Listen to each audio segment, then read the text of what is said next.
ஆண்களுக்கு ஸ்மோக்கிங்னால வர பாதிப்புகளை நம்மளால முடிஞ்சதை சொல்லுவோம். அதை பத்தி கொஞ்சம் சொல்லுங்க. எல்லாருக்குமே வந்து ஸ்மோக்கிங் வந்து கெடுதல்ங்கிறது தெரிஞ்ச விஷயங்கள் தான். கவர்மெண்ட் வந்து அதுக்கு தான் வந்து அந்த சினிமா தியேட்டர்லயோ இல்ல பப்ளிக் ஸ்பேசஸ்ல பேன் பண்றத விழிப்புணர்வு பண்ணிட்டு தான் இருக்காங்க.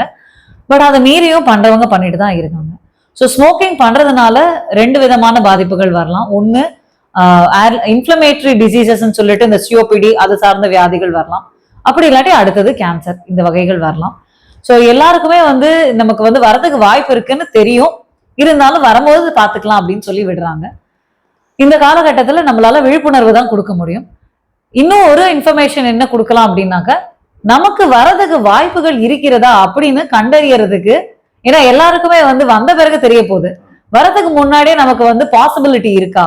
ஏன்னா நம்ம வீட்டுல யார் யார் பண்ணாங்க, கூட ஃபேமிலியிலே எல்லாரும் பண்ணாங்களா, இல்லாட்டி வந்து நம்ம இருக்கிற சுற்றுப்புற சூழல்ல வந்து இருக்கிற ஏர் பொல்யூஷனால இது கூட சேரும் பொழுது நமக்கு அது வரதுக்கு வாய்ப்பு இருக்கா அப்படின்னு கண்டறியறதுக்கு இப்போ நிறைய வழிமுறைகள் இருக்கிறது. இதை வந்து நம்ம ஜெனடிக் ஸ்டடீஸ் அப்படின்னு சொல்றோம். ஸோ நம்ம ஒரு சில பேர் பாத்தீங்கன்னா 90 வயசு இருப்பாங்க, டெய்லி ஒரு 10 சிகரெட் பிடிப்பாங்க, ஆனா ஒண்ணுமே இருக்காது, நல்லா தான் இருப்பாங்க. ஒரு சில பேர் வந்து ஃபீமேல்ஸ் ஸ்மோக்கே பண்ணிருக்க மாட்டாங்க, ஆனா அவங்களுக்கு கேன்சர் வரும், இல்ல சிஓபிடி வரும். ஸோ இது ஏன் ஒரு சிலருக்கு வந்தது ஒரு சிலருக்கு வரல, என்ன வித்தியாசங்கள் அப்படின்னு நம்ம பார்க்கும்பொழுது, அதை பத்தி படிக்கும் பொழுதுதான் இந்த ஜெனடிக்ஸ், இந்த நம்ம பாடியில வந்து ஒருத்தரும் ஒரு விதமா ஒரு சப்ஸ்டன்ஸை வந்து நம்ம மெட்டபலைஸ் பண்றோம். அதை எப்படி டிஃபைன் பண்ணி நமக்கு வரதுக்கு வாய்ப்பு இருக்கா அப்படிங்கிறது ப்ரெடிக்டிவ் மெடிசன். இதுதான் வந்து காலத்துல வர ஃபியூச்சர்ல வர கண்டறிதலா இருக்கு. இந்தியாவில இப்ப நிறைய பேர் இதை பத்தி ஸ்டடிஸ் பண்ணிட்டு இருக்காங்க. ஸோ சப்போஸ் என்னதான் வந்து நமக்கு தைரியம் இருந்தா கூட, நமக்கு நிறைய பேர் வந்து எனக்கு சொல்லுங்க டாக்டர் எனக்கு வருமா, இப்ப நான் நல்லா இருக்கேனா அப்படின்னு கேக்குறாங்க. அவங்களுக்கு இது ஒரு விழிப்புணர்வா தான் நாங்க கொடுக்க முடியும். பிளட் டெஸ்ட் தான் எல்லாமே.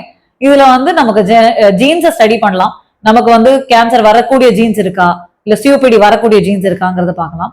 அதுக்கு அடுத்தது வந்து நம்மளோட புரோட்டீன்ஸை வந்து உடம்புல எப்படி மெட்டபலைஸ் பண்றாங்க, இல்ல மற்றபடி மெட்டபலாமிக்ஸ் சொல்லிட்டு அது எப்படி நம்ம பாடி வந்து இது பண்ணுது அப்படிங்கிறது நிறைய படிப்புகள் நிறைய வந்துட்டு இருக்கு. ரொம்ப நன்றி, உங்களுடைய நேரத்தை ஒதுக்கி நமக்காக நிறைய செய்திகள் சொல்லியிருக்கீங்க. நிச்சயமாக இது வந்து நம்முடைய நேயர்களுக்கு பயனுள்ளதா இருக்கும். நம்ம வாசல் சார்பாக உங்களுக்கு ரொம்ப நன்றியை தெரிவித்துக் கொள்கிறோம். நன்றி. நன்றி, வணக்கம்.